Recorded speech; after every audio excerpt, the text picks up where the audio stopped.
Hello everyone, मैं हूं advocate Tulsiram Singh. आप देख रहे हैं मेरा यूट्यूब चैनल। मैं बात कर रहा हूं फास्ट ट्रैक कोर्ट FTC क्या है, इसकी स्थापना कब हुई और ये कैसे काम करती है। हम इसके बारे में आज चर्चा करेंगे। जो हमारा चर्चा का विषय है वो यही है, फास्ट ट्रैक, जिस पे मैंने काफ़ी मेहनत करके काफ़ी सारा इन्फॉर्मेशन जुटाया है और काम भी किया है ऐसे कोर्टों में। तो मतलब इन सब चीज़ों से तो वो चीज़ें पता है। आइए जानते हैं कि फास्ट ट्रैक कोर्ट है क्या, कैसे काम करती है और इसकी स्थापना कैसे हुई और क्यों की गई। आइए जानते हैं। तो देखिए, जो फास्ट ट्रैक के बारे में हम बात करते हैं तो कहते हैं फास्ट ट्रैक, फास्ट मतलब तेज़ी से, ट्रैक तेज़ी से दौड़, मतलब वह कोर्ट जो तेज़ी के साथ में केसों को निपटाए। शीघ्र सुनवाई का अधिकार आपराधिक न्याय का सार है और इसमें कोई भी संदेह नहीं है कि न्यायालय में देरी न्याय से वंचित है तथा गिरफ्तारी में लिए गए सभी तत्वों को उचित समय में परीक्षण करना या लंबित मुकदमों को जारी करने का अधिकार होगा। अनुच्छेद 21 में व्यक्ति के मौलिक अधिकार निहित हैं। मौलिक अधिकारों की सुरक्षा न्यायालय करती है। 11वें आयोग की स्थापना पर प्लग इन शामिल किया गया था। कहने का मतलब, जो मौलिक अधिकार दिए गए हैं देश के व्यक्तियों को, उसकी सुरक्षा का काम आपकी न्यायालय करती है। अनुच्छेद 21 में बताया गया है आपकी क्या मौलिक अधिकार हैं और उनकी सुरक्षा के लिए बताया गया है कि कैसे की जाती है। जो कोर्ट होता है, जो न्यायालय होता है, मौलिक अधिकारों की सुरक्षा करने में काफ़ी सहयोग है, उनका योगदान है और आए दिन ऐसा देखने को मिलता है। स्थापना 1734 में किया गया था। अनुच्छेद 275 के अनुसार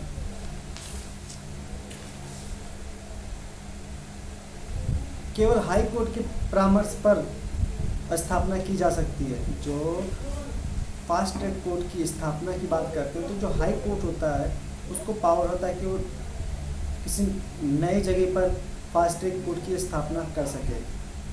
अब ये तो हो गया फास्ट ट्रैक के बारे में था, कैसे था, क्या था।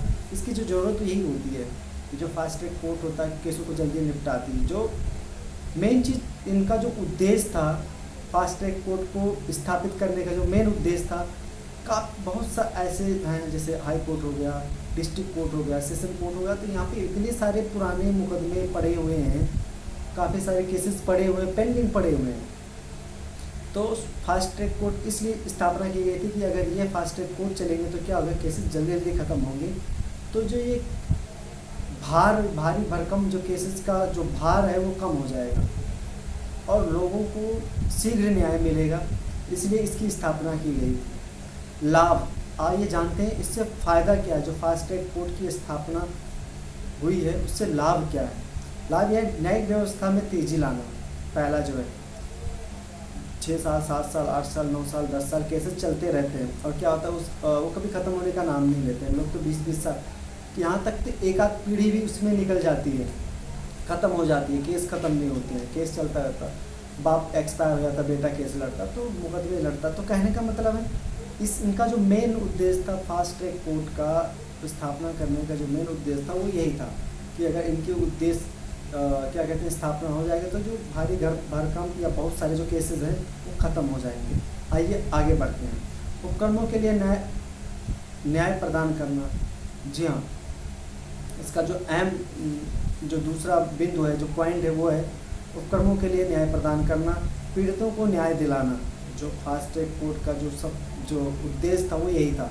जो पीड़ित हैं बेचारे, गरीब दुखिया होते हैं, महिलाएं होती हैं, अपंग लोग होते हैं, बच्चे होते हैं, तो स्पेशल कोर्ट भी इसके साथ में एक इस फास्ट ट्रैक कोर्ट का एक अंग और है या एक सब्स्टिट्यूट कोर्ट है, जिसे स्पेशल कोर्ट के नाम से जानते हैं।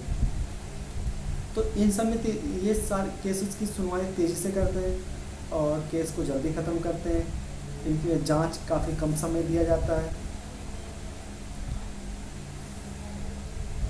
तो कहने का मतलब ये इससे काफ़ी ज़्यादा है। अब जैसे कि बात कर रहे हैं फास्ट ट्रैक कोर्ट, इतनी सारी सुविधाएं हैं। अब तक कम से कम 2015 से 20 के बीच में कम से कम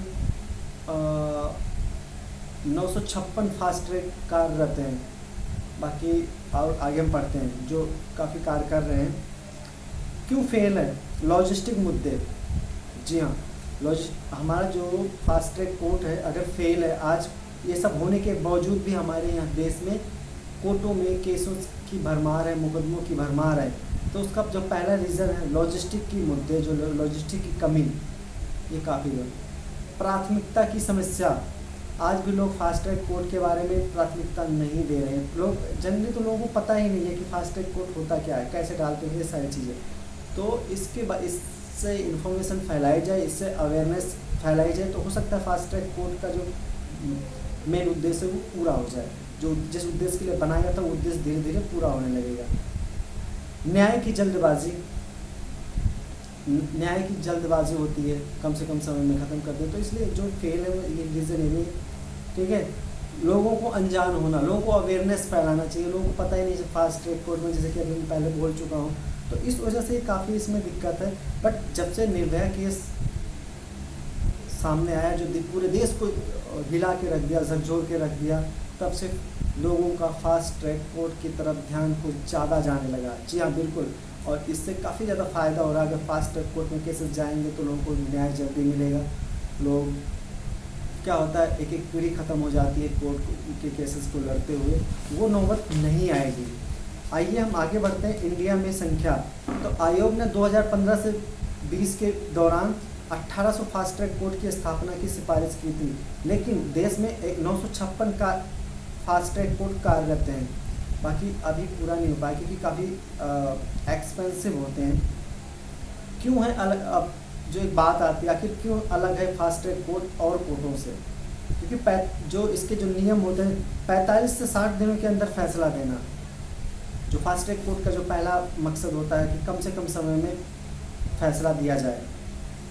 15 दिन में आरोप पत्र दाखिल करना, जैसे इसमें कहा गया है कि 15 दिन के अंदर ही, जिसको चार्जशीट फाइल कहते हैं, इन्वेस्टिगेशन के बाद, जांच के बाद कम से कम समय में आरोप पत्र को दाखिल किया जाए, तेज़ी से जांच को पूरा किया जाए। जी हाँ, जो इसका लास्ट पॉइंट है, तेज़ी से जांच को पूरा किया जाए, किसी चीज़ को लटका के न चला जाए। जो फास्ट ट्रैक कोर्ट है ना, इनका जो मेन मकसद, जो मेन है, वो यही था कि फास्ट ट्रैक कोर्ट से क्या होगा कि केसेस ख़त्म होंगे, लोगों को न्याय मिलेगा। लोग न्याय के चक्कर में क्या होता है, एक एक पीढ़ी ख़त्म हो जाती है, न्याय को पाने वाले बेचारे ख़त्म हो जाते हैं। तो कहने का मतलब इन सब चीज़ों से केसेस कमज़ोर हो जाते हैं। जब केस कमज़ोर हो जाते हैं तो जो एक्चुअल में जो निर्दोष होता है वो बेचारा, उसको न्याय नहीं मिल पाता है। और इसमें काफ़ी चीज़ें होती हैं, कमी है, अभी बहुत सारी कमी है। और फास्ट ट्रैक बहुत सारा इन्फॉर्मेशन का, बहुत ज़्यादा नॉलेज है। बस मैं एक छोटा सा, बहुत काफ़ी कम समय में वीडियो लंबा नहीं करना चाहता, क्योंकि छोटा सा मेरे पास पूरी फाइल पड़ी हुई है, इसलिए मैंने थोड़ा सा आप लोगों के समक्ष रखने की कोशिश की है। और ऐसे वीडियो देखते रहने के लिए आप मेरे चैनल को सब्सक्राइब जरूर करें, और वीडियो अच्छी लगी हो, दिल को छू गई हो तो लाइक ज़रूर करें। अगर ये वीडियो किसी आपके रिलेटिव को अगर फ़ायदा पहुंचा सकता है तो उसको शेयर जरूर करें। जय हिंद। फिर मिलूँगा एक नई वीडियो के साथ, नए जोश के साथ। तब तक के लिए जय हिंद, गुड नाइट।